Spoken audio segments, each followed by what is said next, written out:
Point M and N के बीच में equivalent capacitance निकालना है, ठीक है।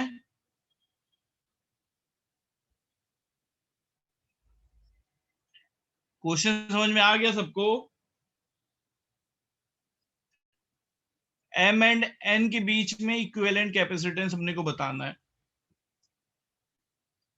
7 मिनट का टाइम दे रहा हूं मैं, 7 मिनट में करना है इसको।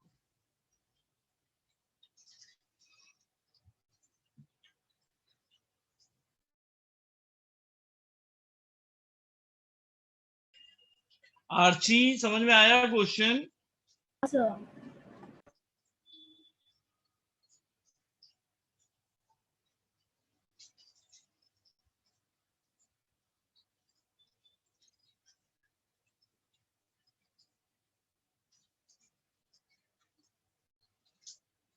जिसका आंसर आ जाएगा पहले वो मुझे बता देगा।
सर 8।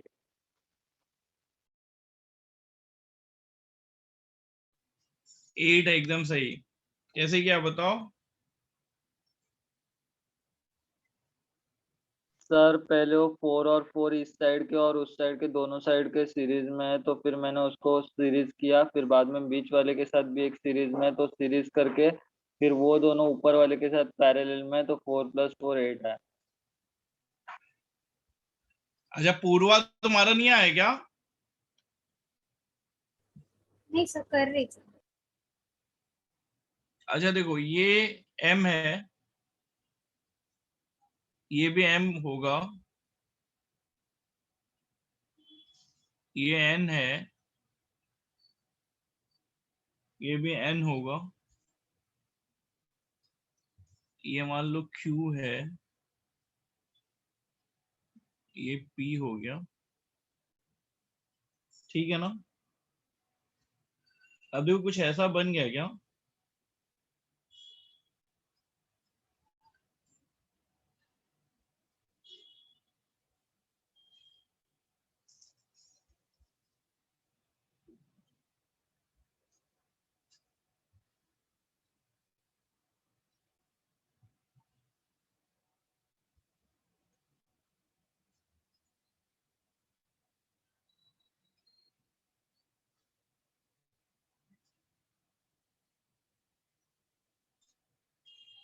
ये देखो M है, ये N है, और देखो M और P के बीच में एक कैपेसिटर है, देख रहे हो ना, और P और N के बीच में भी एक कैपेसिटर है ना, हाँ सर। और देखो M और Q के बीच में भी एक कैपेसिटर है, दिख रहा है, और देखो N और Q के बीच में भी एक कैपेसिटर है। Yes sir. M और N के बीच में भी एक कैपेसिटर है, बना लिया, और P और Q के बीच में भी एक कैपेसिटर है, देखो उसको बीच में डाल दिया। आर्ची समझाओ, हाँ सर। अभी क्या बन गया?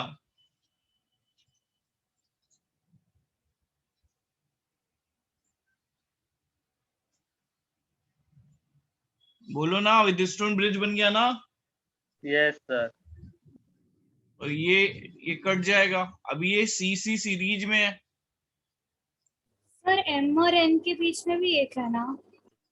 ये है ना M और N के बीच वाला। अच्छा हाँ। अब देखो CC सीरीज में है तो क्या हो जाएगा,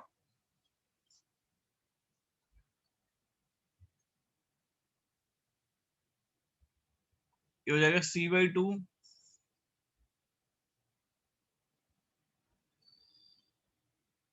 ये भी हो जाएगा C/2, और ये C, ये तीनों पैरेलल में है ना, बोलो, हाँ सर। तो कितना हो जाएगा 2C, और C की वैल्यू 4 है तो 8 हो गया। समझा सबको? Yes sir. ठीक है।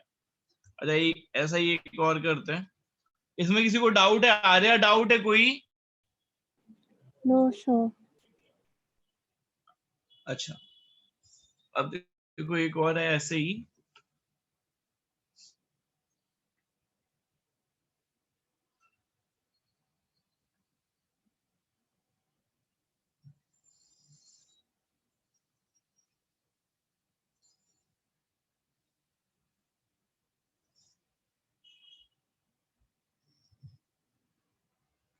सर हाँ सर आप लास्ट क्लास की रिकॉर्डिंग भेज दोगे क्या? सही यही हाँ वाले भेज दूंगा चैप्टर ना। के। लास्ट क्लास में क्या पढ़ा था, याद है आर्ची? हाँ सर। क्या पढ़ा था? कैपेसिटेंस। हाँ भेज दूंगा आर्या। तो मुझे भी चाहिए थी लास्ट क्लास की रिकॉर्डिंग। ठीक है, मैं ग्रुप पे डाल दूंगा। देखो, ये इनफाइनाइट तक गया है, और ये देखो A है, और ये B है, ये 1 माइक्रो फैराडे है, और ये 2 माइक्रो फैराडे। ऐसे ही कॉम्बिनेशन है, ये वाले 1 होते हैं और ये वाले 2 होते हैं, ऐसे इनफाइनाइट तक चला गया ये। तो हमें इक्विवेलेंट कैपेसिटेंस बताना है। 8 मिनट दे रहा हूं मैं, 8 मिनट में अच्छे से करना है सोच के। क्वेश्चन समझ में आ गया ना कि ये वाले सारे 1 माइक्रो फैराड हैं और ये वाले सारे 2 माइक्रो फैराड हैं, इनफाइनाइट तक ये जा रहे हैं। तो इक्विवेलेंट कैपेसिटेंस A और B के बीच में निकालना।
2 होगा क्या?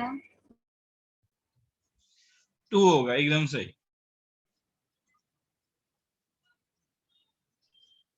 और लोग बताओ, सही आंसर बताया उसने।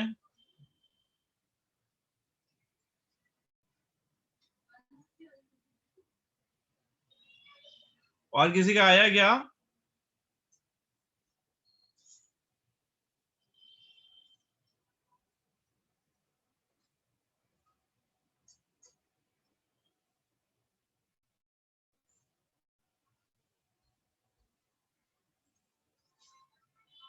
चलो पूर्वा बोलो कैसे किया। तो मैंने एक बॉक्स पकड़ा और उसको लास्ट वाला सोच के ये किया, तो फिर जो 1 और 2 वाला है वो सीरीज में है, तो फिर 1 + 1/2 होगा। और फिर उसका जो सम ये निकलेगा उसको हम 1 के साथ पैरेलल में पकड़ेंगे, तो +1, तो फिर वो ऐसे जाते जाते बनाया तो इन्फिनिटी तक आएगा। उसमें जीपी लगा के किया तो। अच्छा ठीक है। देखो ना, एक बात बताओ, अगर इस पूरे को मैं मान लेता हूँ कि इस एक यूनिट को मैं मान लेता हूँ,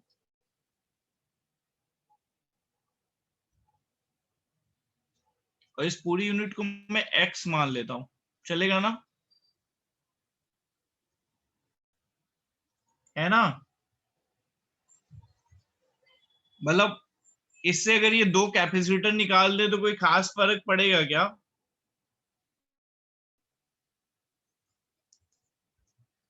अरे बोलो ना सब लोग।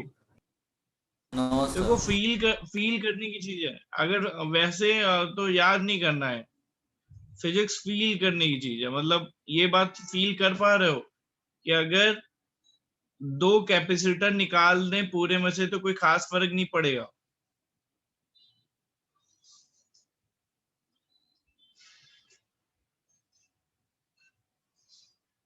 बोलो। Yes sir.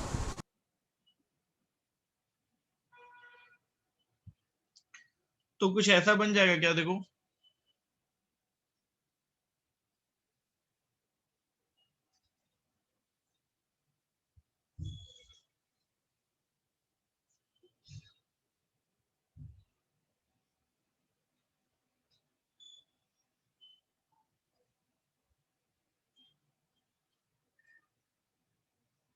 ऐसा बन जाएगा क्या? देखो, और हमको एक्स ही निकालना है।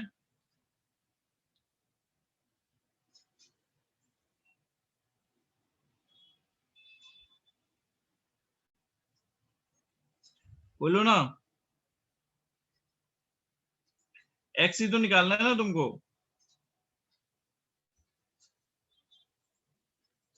यस। तो जरा एक्स निकाल के बताओ कितना हो रहा है।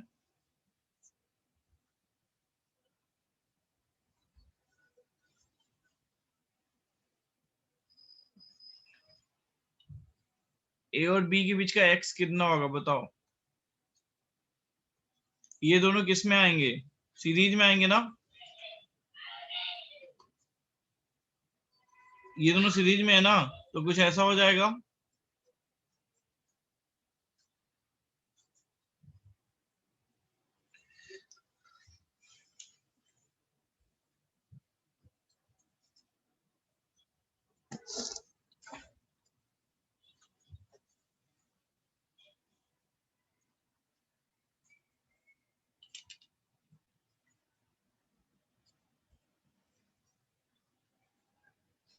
ये कितना हो जाएगा बताओ।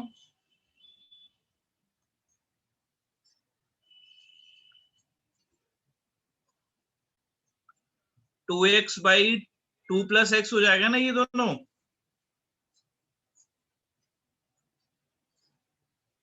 Yes sir.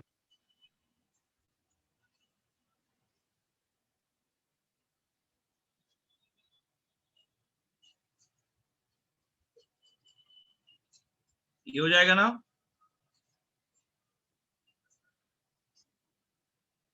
यस।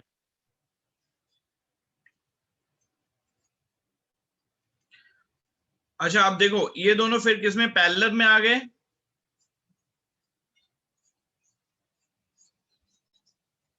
हाँ सर। तो अगर दोनों पैरेलल में हैं तो हम ऐसा लिख सकते हैं क्या,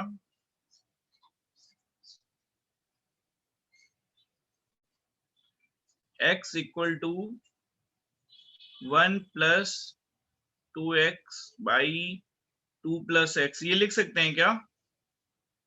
ये कैसे लिखा, हाँ, लॉजिक बताओ कोई।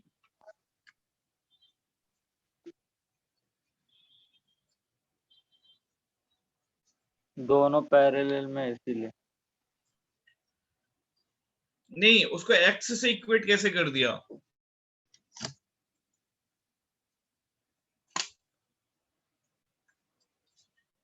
ये दोनों पैरेलल को ऐड करके x से इक्वेट कैसे कर दिया?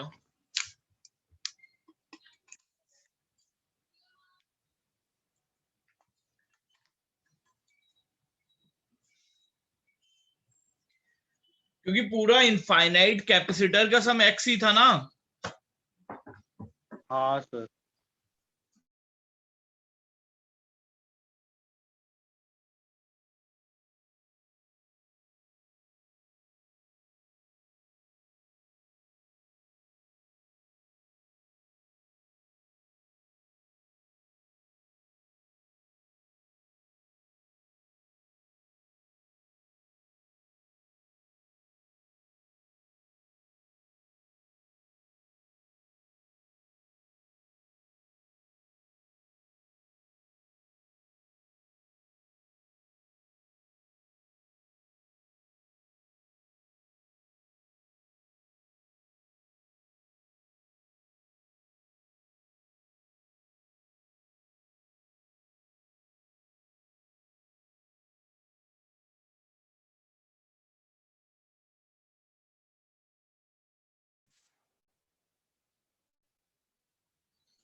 अब आवाज आ रही है? कितनी देर से आवाज चली गई थी आर्ची?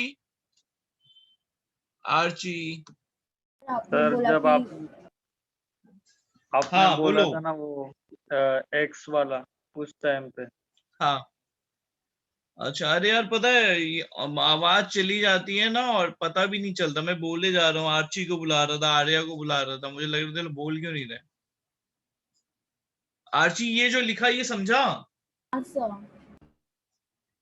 आर्या तुम्हें समझा ये कैसे लिखा? हाँ सर। अच्छा, अब इसको देखो सॉल्व करेंगे ना तो एक क्वाड्रेटिक बनेगा। जरा अपनी नोटबुक में तुम लोग क्वाड्रेटिक बनाओ, तो अपनी नोटबुक में तुम लोग क्वाड्रेटिक बनाओ, फिर मैं क्वाड्रेटिक बनाता हूँ। देखो ऐसी सिचुएशन है,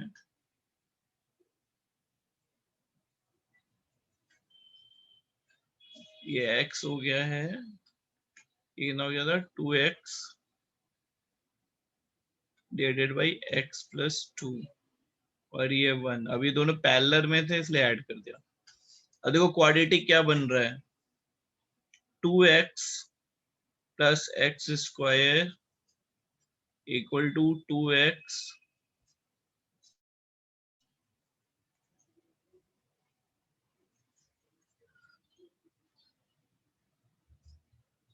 प्लस 2 प्लस एक्स।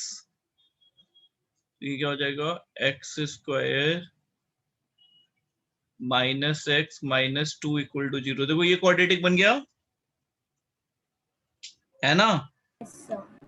अब इस क्वाड्रेटिक को सॉल्व करेंगे तो देखो दो वैल्यू आई, x equal to 2 and x equal to -1। तो कौन सी लेंगे? X equal to 2। x equal to 2। Clear हो गया ना? सर लेकिन वो पहले टू वाला एक्स दिखाओगे? क्या पूर्वा?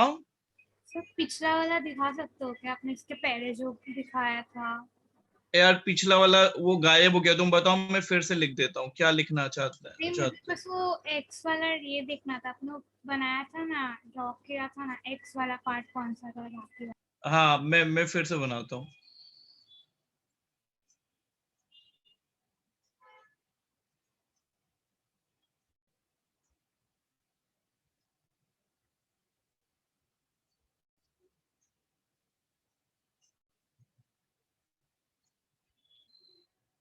ऐसा लिखा,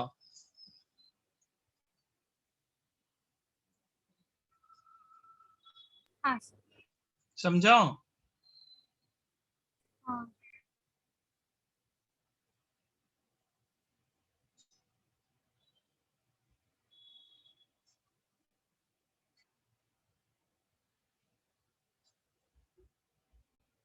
पक्का सबको समझ में आया?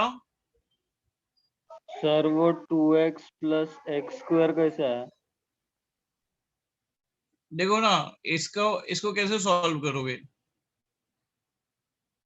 इधर सॉल्व करके दिखाता हूँ।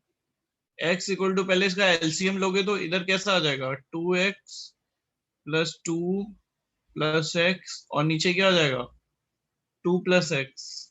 फिर क्रॉस मल्टीप्लीकेशन करोगे ना,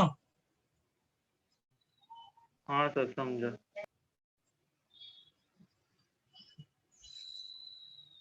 आजा समझा? हाँ सर। अच्छा ठीक है। अब देखो ऐसा एक और है,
सर हाँ।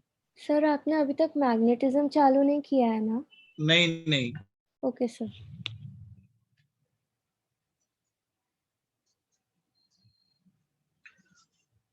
देखो ये क्वेश्चन लिख लो। There are 6 plate of equal area, there are 6 plate of equal area and separation between the adjacent plate is d and 2d। Sir फिर से बोलना, आवाज ही कट गया आपका।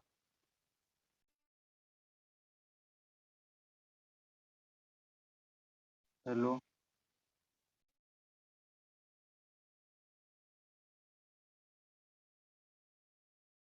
Hello sir.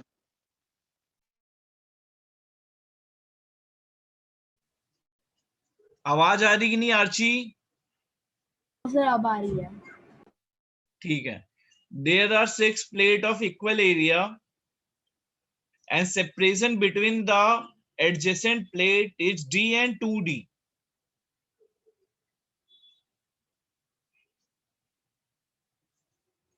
find the equivalent capacitance between the point 2 and 5। find the equivalent capacitance between the point 2 and 5।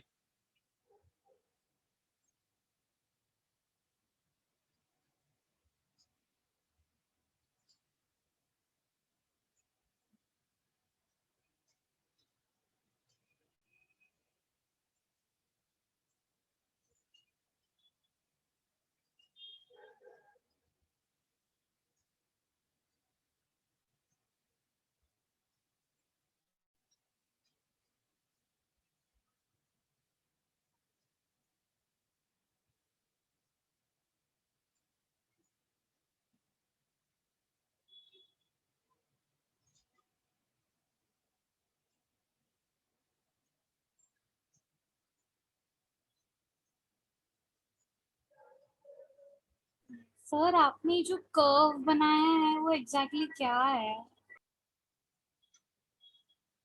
देखो ना, ये plate है और ये वाले जो दोनों प्लेट है ना, ये कनेक्टेड है, मतलब इनका शेप ऐसा है, समझा? हाँ सर। और ये जो प्लेट है मतलब दो प्लेट तुम्हारे इस शेप के हैं और बीच में ऐसे प्लेट है। तो याद करो कैपेसिटेंस तुम कैसे निकालते थे दो प्लेट के बीच में, A/D निकालते थे। हाँ तो तुम्हें 1 और 2 के बीच में कैपेसिटेंस पता चल सकता है, 2 और 3 के बीच में पता चल सकता है, 3 और 4 के बीच में पता चल सकता है ना। हाँ सर।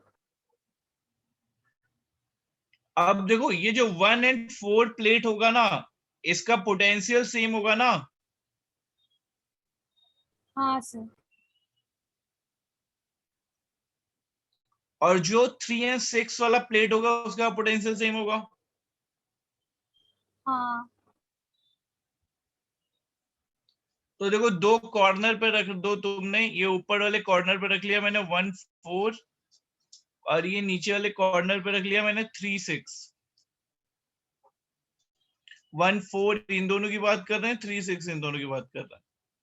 और किसके बीच में निकालना है अपने को, 2 और 5 के बीच में निकालना है। अब देखो 2 और 1 के बीच में एक कैपेसिटर लगा है ना, सी का। ये 2 और 1 के बीच में कैपेसिटर है ना। अरे बोलो, तुम लोग बोलते नहीं तो मुझे लगता है कि नेट चला गया क्या। Archi yes sir. समझ में आ रहा है कि 2 और 1 के बीच में कोई कैपेसिटर लगा हुआ है। हाँ सर। और देखो 4 और 5 के बीच में भी लगा हुआ है ना। सर।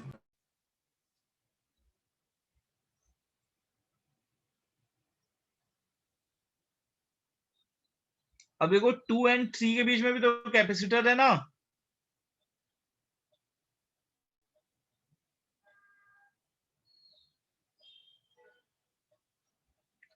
और 6 और 5 के बीच में भी कैपेसिटर है।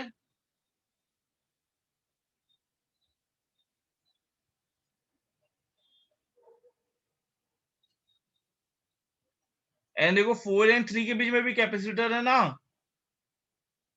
ये हाँ सर। देखो ऐसा बन गया, समझ में आया। देखो ये जो बीच वाला ये C/2 होगा। देखो इतना समझ में आ रहा है कि नहीं सबको।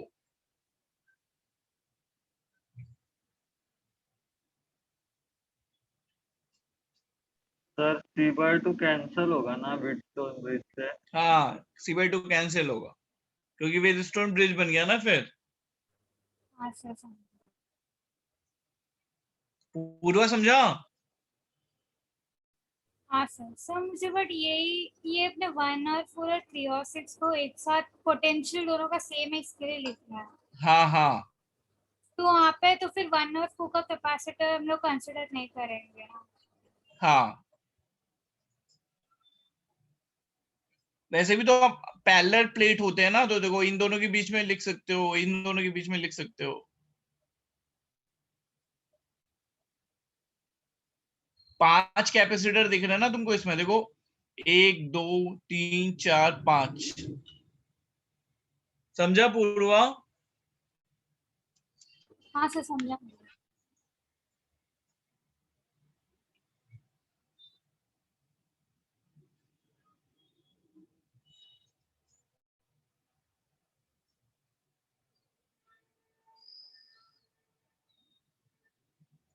तो इक्विवेलेंट कैपेसिटेंस C रहेगा ना। हाँ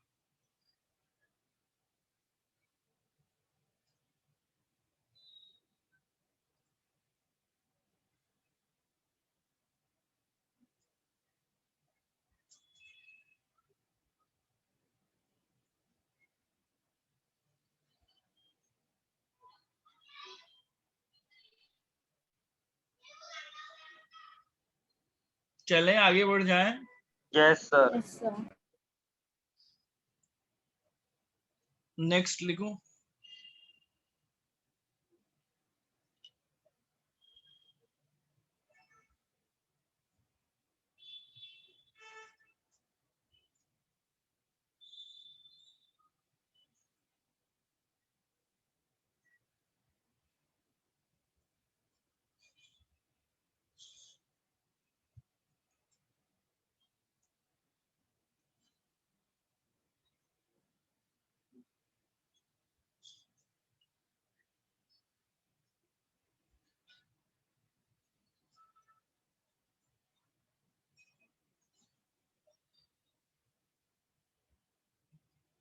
देखो calculate the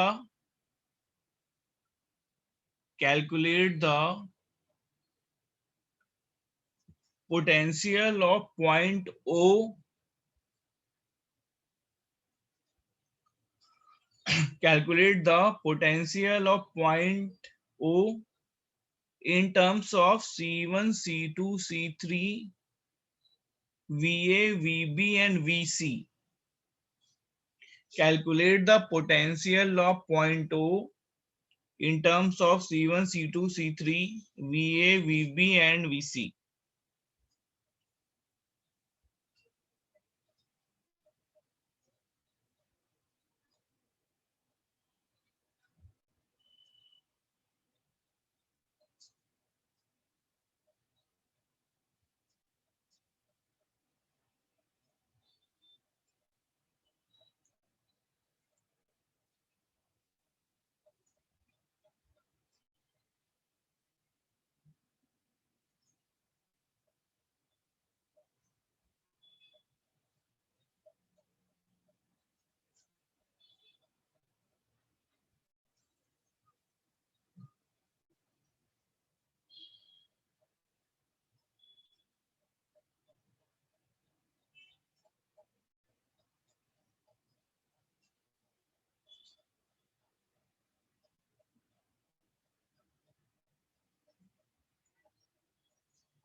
किसी को स्ट्राइक नहीं कर रहा है?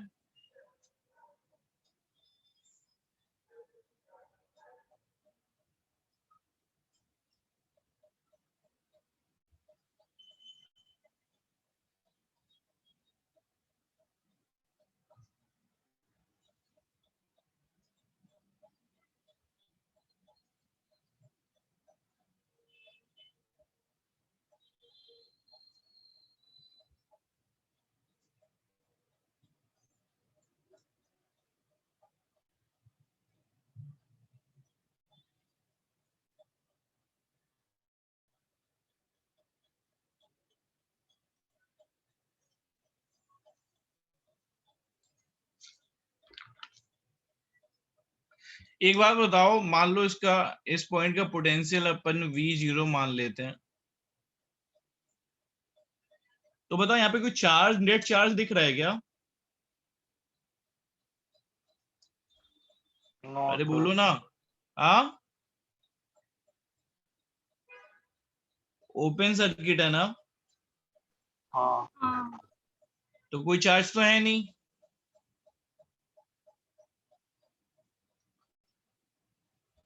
तो इनका सम जो आएगा वो तो 0 आएगा ना। हाँ sir. Q1 plus Q2 plus Q3 का नेट सम 0 आएगा ना। यस। पूरा समझा? हाँ सर। तो V0 क्या आ जाएगा?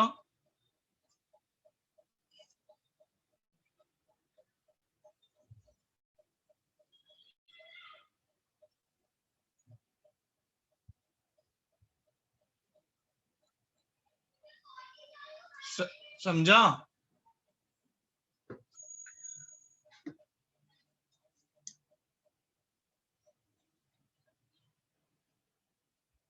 है ना? Sir C1 plus C2 plus C3 नीचे कैसा है? इसको खोलोगे तो क्या बन जाएगा, देखो ना, इसको खोलोगे तो ऐसा कुछ बनेगा ना, C1VA, C2VB, C3VC, V0 common ले लोगे, अंदर क्या बच जाएगा, C1 plus C2 plus C3। समझा? हाँ समझ गए।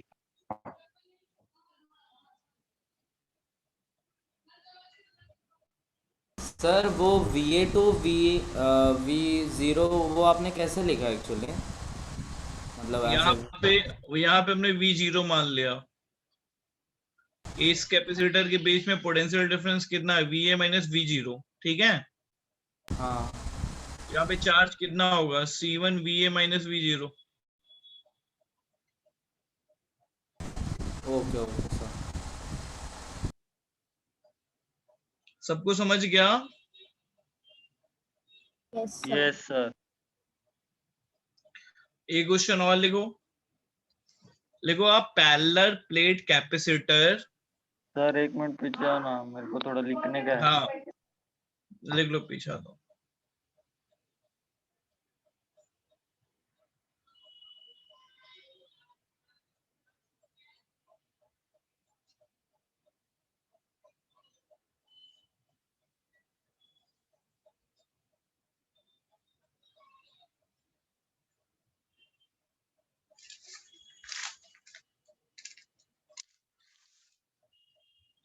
Done sir.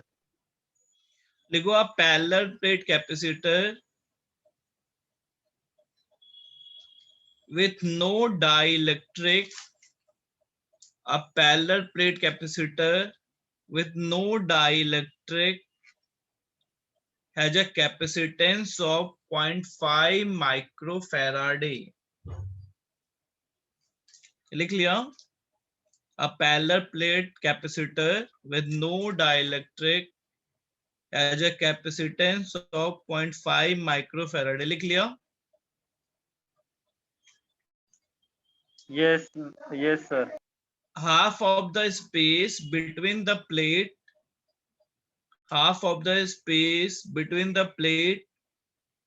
is filled with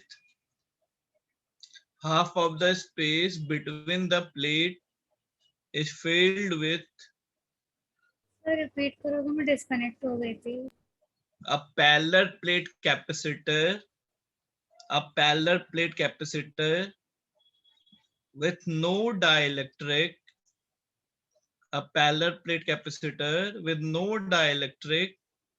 has a capacitance of 0.5 microfarad.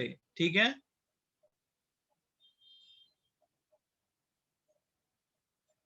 लिख लिया? Yes sir. half of the space between the plate is filled with a medium of dielectric constant 2 and remaining half is filled with a medium of dielectric constant 3. मतलब देखो एक capacitor है, ऐसे आधा part उसको k equal to 2 से fill कर दिया है हमने, और आधा पार्ट k इक्वल टू 3 से फिल कर दिया है। C जब अपन ने डाइलेक्ट्रिक नहीं डाला था तो 0.5 इन्होंने दिया था। अब जब डाइलेक्ट्रिक डाल दिया है तो इक्विवेलेंट पूछ रहे हैं। सबको क्लियर हुआ क्वेश्चन? हाफ में भरे ना? क्या पूर्वा? नहीं, हाफ भरा है ना? हाँ हाफ ऑफ भरा है, हाफ ऑफ फिल किया है हमने डाइलेक्ट्रिक।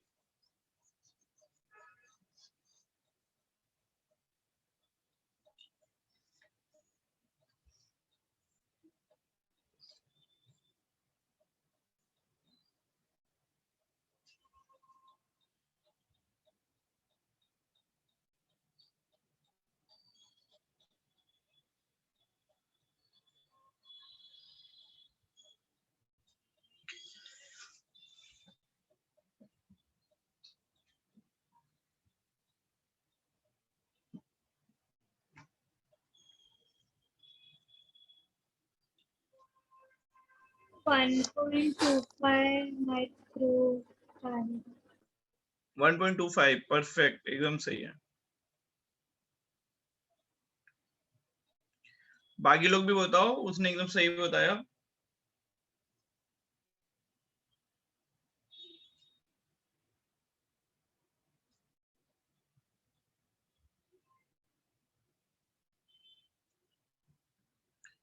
पूर्वा तुम ये वाला केस निकाल लो तब तक।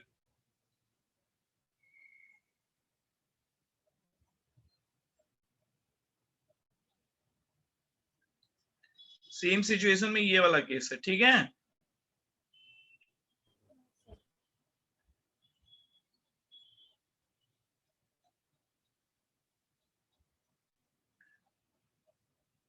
पूर्वा समझ में आ रहा है ना? हाँ सर।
One point two. ठीक है, इन लोगों को भी कर लेने दो। हो गया।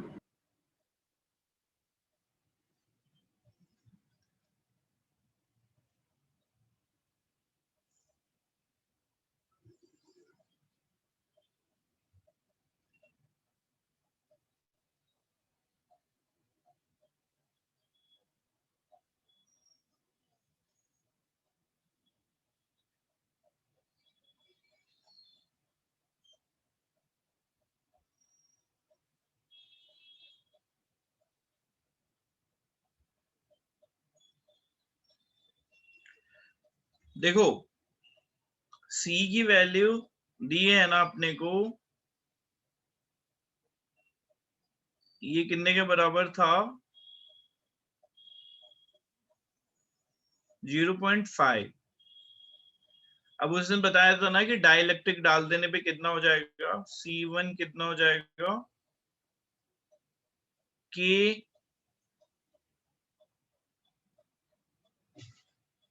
हाफ हाफ फिल कर रहे हैं ना, तो एरिया A/2 हो जाएगा। अरे ये समझ में आ रहा है तुम लोगों की? नहीं, बाकी बस बैठे हुए हो। आर्या समझ रही हो क्या कर रहा हूं? आर्या? हाँ सर। हाँ सर। ठीक है, अब K की वैल्यू पुट करते हैं ऊपर वाले के केस में, 2/2, और ये पूरा कितना है, 0.5। तो C1 आ गया 0.5। अब C2 भी निकाल लेते हैं।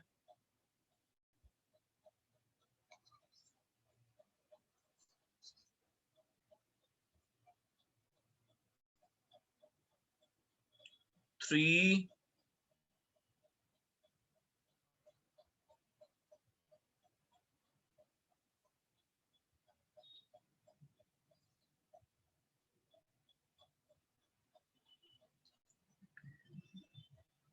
इसकी जगह फिर कितना पुट करना है, 0.5। तो कितना हो जाएगा, 0.75 C2। तो C इक्विवेलेंट कितना आ जाएगा,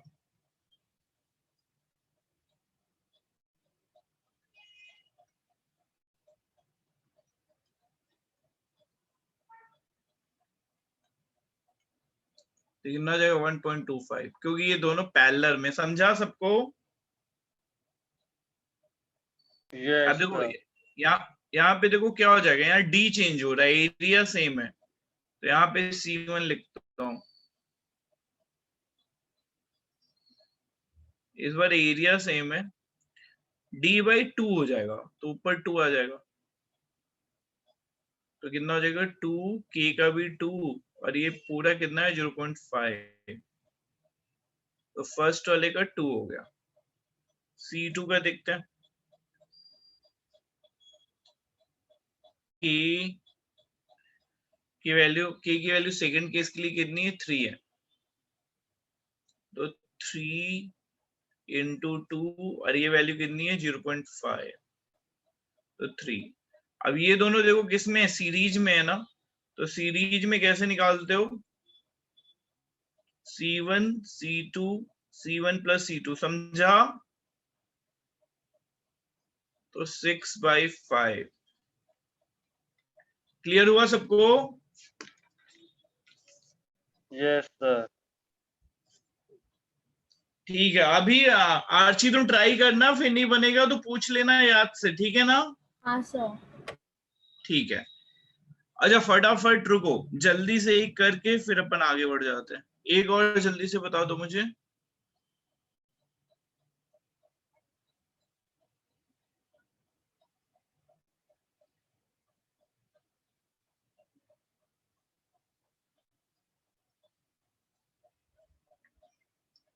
ये K/2 है,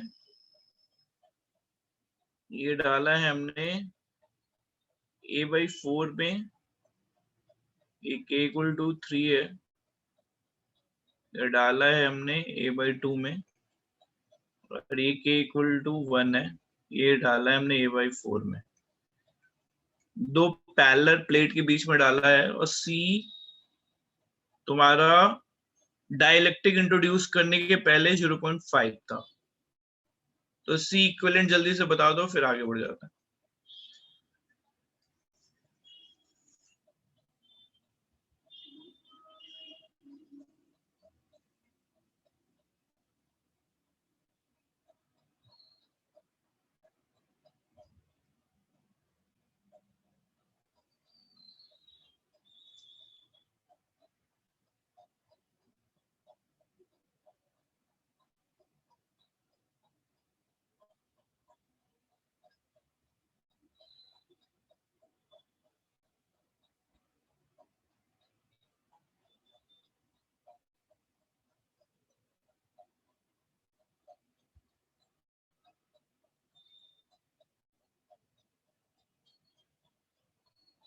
one point one two five.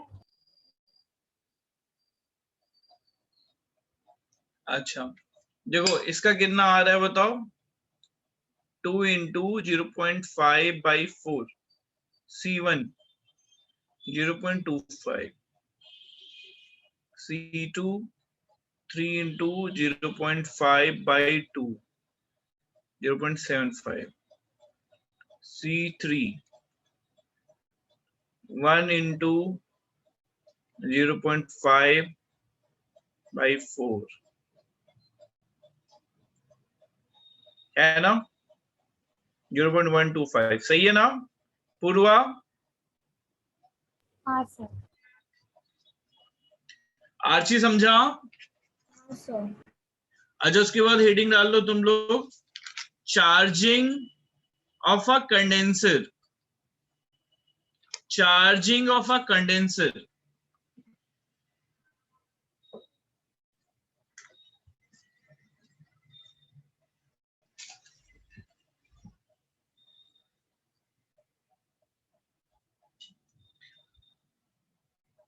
RC circuit लिख लो,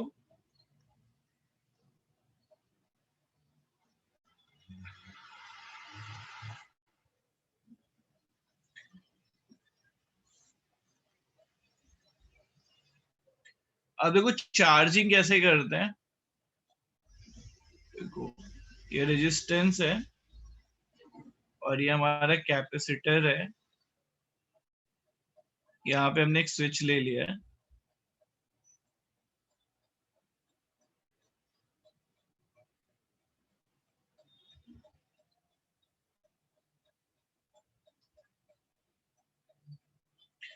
जो स्विच बंद करेंगे तो चार्जिंग स्टार्ट हो जाएगी। समझ में आ रहा है सबको? स्विच बंद करेंगे तो यहाँ से फ्लो होने लगेगा ना करंट का। हाँ सर। Yes sir. अच्छा रुको ना, यहाँ पे जो मान लो पोटेंशियल डिफरेंस आर के अराउंड क्या होगा, वी आर, और सी के अराउंड क्या होगा, वी सी। सही है ना? अच्छा यस देखो, सर। मैं ऐसा लिख सकता हूँ क्या, देख के बताना, सबको समझ में आएगा तो ही बोलना। वी आर प्लस वी सी लिख सकता हूँ क्या? हाँ हाँ सर। अच्छा ठीक है, फिर मैं v इक्वल टू लिख सकता हूँ क्या, आई आर, पहले देख लो फिर एक साथ नोट करना, I R by Q by C लिख सकता हूँ क्या? हाँ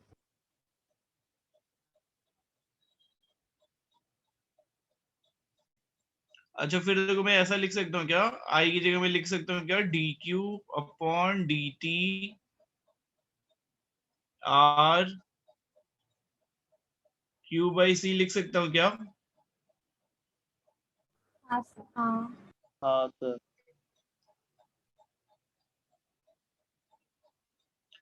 देखो फिर मैं ऐसा लिख सकता हूँ क्या, R D Q upon D T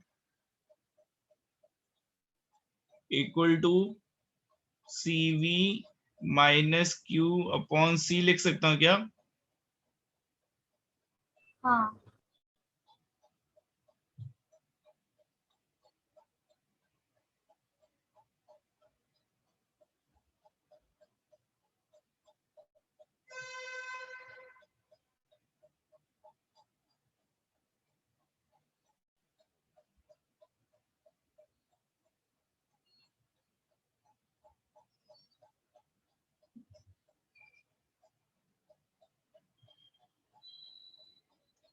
लिख सकता हूँ क्या?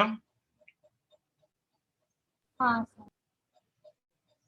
अब इतना पहले नोट कर लो अच्छे से। सर मेरे को ना वो एरो मार के इस साइड लिखा है ना, r is equal to d Q upon D t, वो कैसे आया नहीं समझा।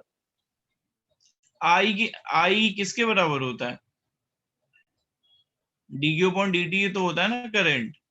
हाँ लेकिन इधर आपने D Q upon D T R plus C लिख, क्यू अपॉन सी लिखा है, तो इधर जाके Q plus C, Q upon C है इधर ही क्या, नहीं सर। इधर हो गया ना, ऐसे हो गया, v माइनस क्यू बाई सी लिखोगे तो क्या होगा, इसको सॉल्व करो।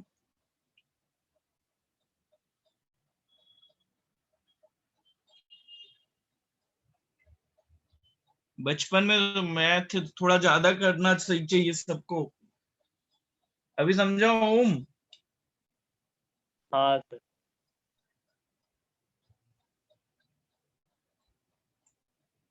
यहां तक नोट कर लो, फिर आगे बनाता हूं मैं।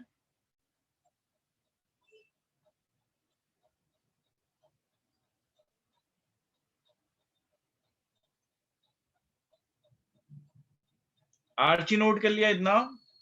Yes sir.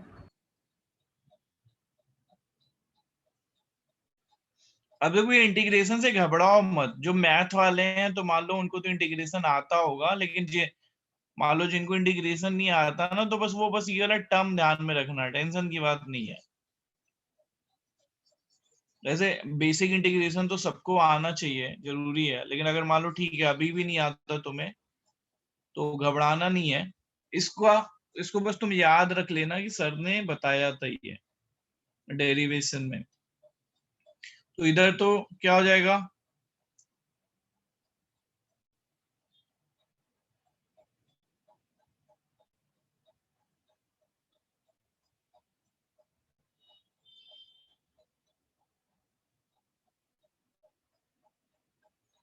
T D T का तो टी हो जाएगा, इसमें तो टेंशन नहीं है ना। और देखो इधर क्या हो जाता है, minus l n c we minus Q upon c we equal to t by are c. समझा ये? पूर्वा समझा तुम्हें? तो मुझे लेफ्ट वाला इंटीग्रेशन नहीं समझा। इंटीग्रेशन बताना पड़ेगा ना भाई। अच्छा रुको, मैं तुम लोग को बताता हूँ। तुम लोग को इंटीग्रेशन मैंने बहुत बार बताया, लेकिन तुम लोग भूल जाते हो बार बार। देखो मैं बताता हूँ, अच्छा ट्रिक बताता हूँ, अभी ध्यान से सुनना, आप कभी मत भूलना, ये ट्रिक हमेशा ध्यान रखना। देखो होता ही क्या है कि dx अपॉन x का इंटीग्रेशन करते हो ना तो ln x आता है, समझा? हाँ। लेकिन अगर कभी ऐसा कुछ इंटीग्रेशन करने को आ रहा है कि dx अपॉन 3 माइनस 2x का इंटीग्रेशन मान लो करने को आ गया, ठीक है?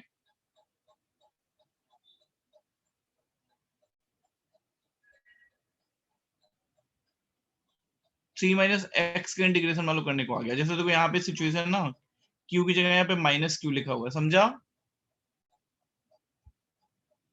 हाँ सर। देखो ना, dx upon x ln x लिखा, तो बस dx अपॉन 3 माइनस एक्स लिखा, और x से माइनस का मल्टीप्लाई हो रहा है ना यहाँ पे। हाँ। तो देखो ऐसे केस में पहले तुम यही वाला फॉर्मूला लगा के लिख लेना, ln 3 माइनस एक्स, ये लिख लिया। अब बाहर देखो एक माइनस लगा है ना, हाँ। तो ये माइनस बाहर लगा देना, समझा? हाँ सर। अब देखो मैं तुमको इसको भी वैसे ही करके दिखाता हूँ।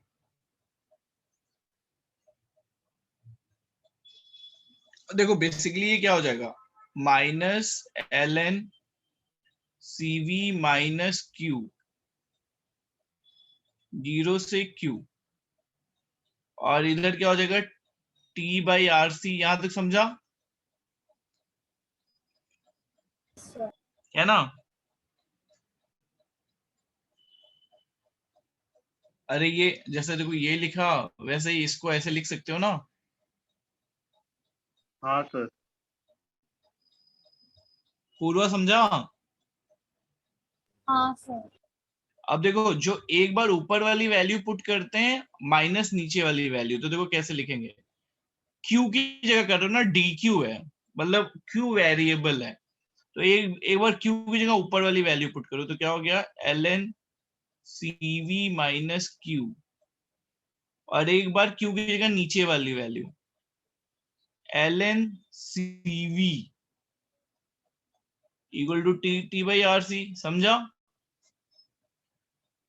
अब तुमको याद है कि अगर कहीं पे लिखा है ln a minus ln b, तो इसका मतलब क्या होता है, ln a बाई b ना। हाँ। तो यहाँ पे हम लोग फिर लिख सकते हैं ना ln cv minus Q upon cv, और ये जो माइनस था इधर लेते आए, minus t by are c लिख सकते हैं ना। हाँ सर। अच्छा पहले सब लोग इतना नोट कर लो अच्छे से।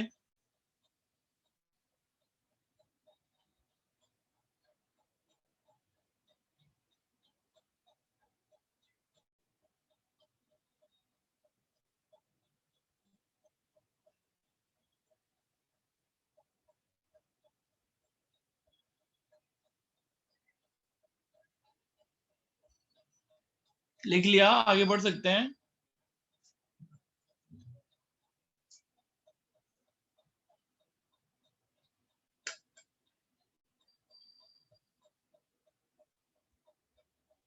बढ़ जाए आगे। अरे बोलो, इंटरनेट तो नहीं चला गया? हाँ सर। लिख रहे हैं सर इसमें। हाँ हाँ लिख लो, बोलते रहा करो, मुझे डर लगता है कि नेट ही चला गया कहीं।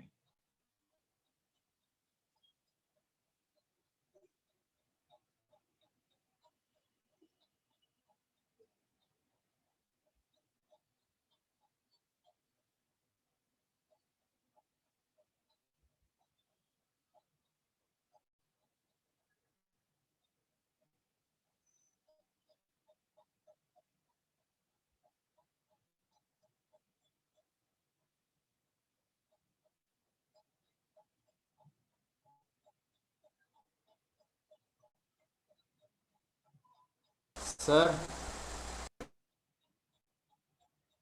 हाँ सर आपने राइट साइड में dt/CR में t2 0 आपने लिखा है।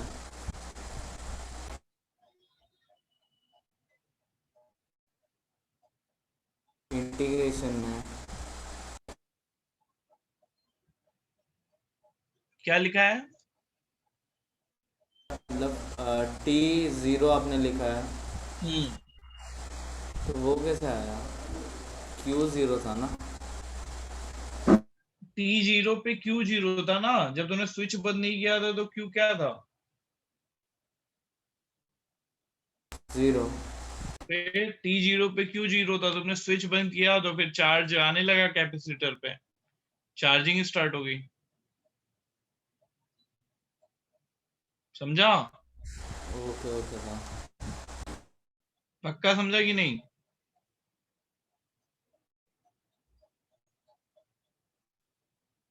सर इक्वल टू t0 आया, फिर यहाँ पे आपने वापस -q/0 किया, ये कुछ समझा नहीं। एक बार ध्यान से देखो, तुम तो मैथ की हो, तुमको तो समझ में आना चाहिए। ध्यान से देखो, नहीं समझ में आएगा तो बताता हूँ।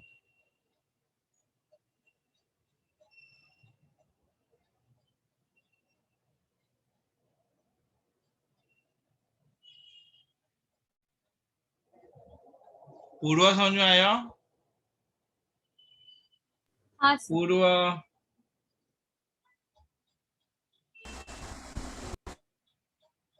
बोलो रुद्र, क्या डाउट है?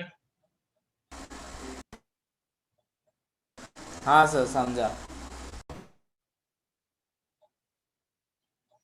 अच्छा, अब देखो, अब एक चीज और देखो,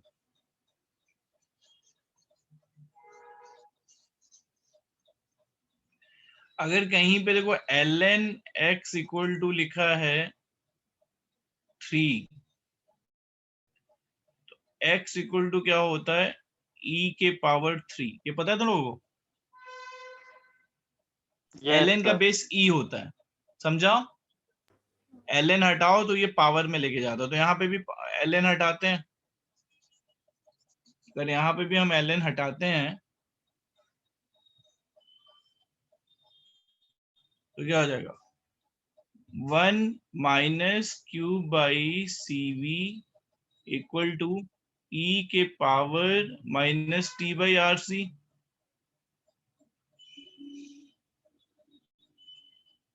हाँ सर।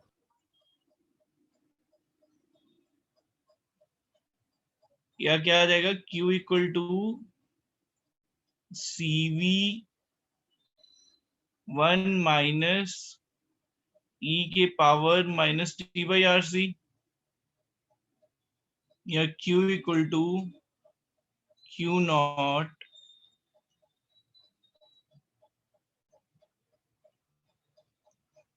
देखो ये समझ में आ रहा है जो भी लिख रहा हूं मैं?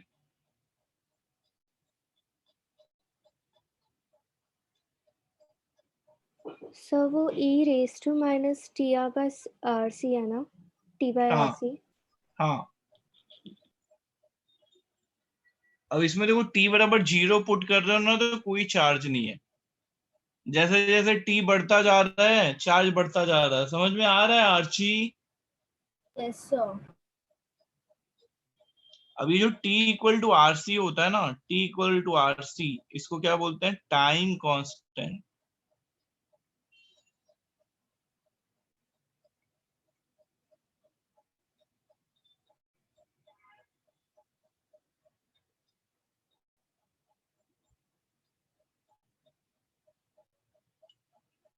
लिखो, at the end of one time constant, at the end of one time constant,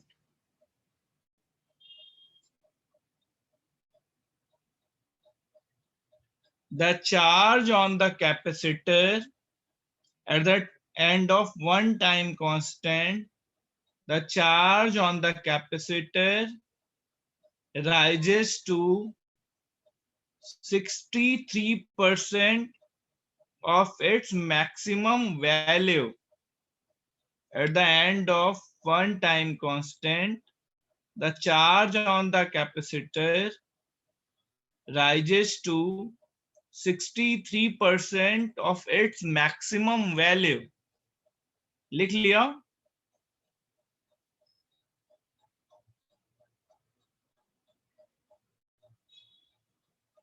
अब देखो ये 63% कैसे आता है, ये भी मैं तुम्हें निकाल के दिखाता हूँ।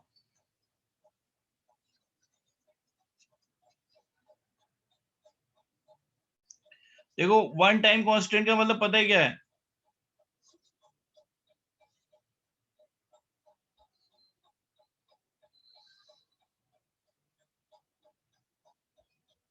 Q equal to Q naught 1 minus A time, मतलब 1 by R T equal to R C, मतलब वन टाइम कांस्टेंट। सही है ना? हाँ ये क्या हो गया? Q not E minus 1 by E. तो इसको सॉल्व करने पे आता है ये 0.63 Q नॉट। समझा? तो एक टाइम कांस्टेंट में, एक टाइम कांस्टेंट में ना चार्ज हो जाएगा। अच्छा देखो इसका ग्राफ कैसा दिखता है? ये आरसी सर्किट का ग्राफ कैसा दिखेगा? देखो ये Q नॉट है, मैक्सिमम जो चार्जिंग हो सकती है।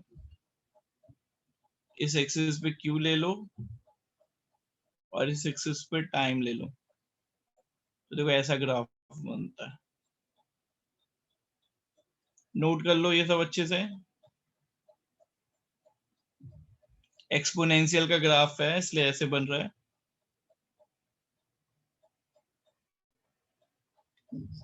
आर्या कोई डाउट है बेटा? आर्या? नहीं सर। हाँ कुछ डाउट होगा तो पूछ लेना।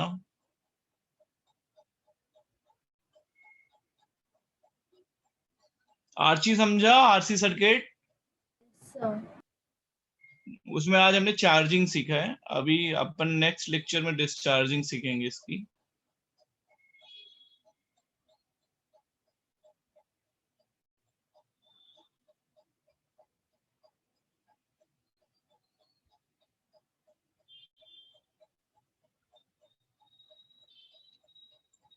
तो देखो V भी कैसे लिख सकते हैं? V नॉट 1 माइनस ई के power minus T by R C.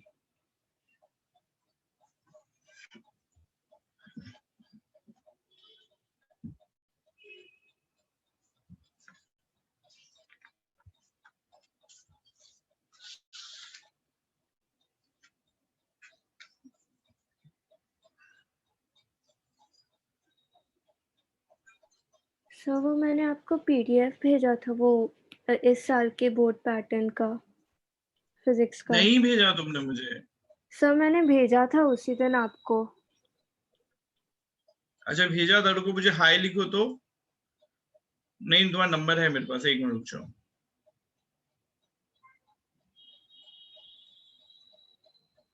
अच्छा हाँ भेजा है, मैंने डाउनलोड नहीं किया था, रुक जाओ।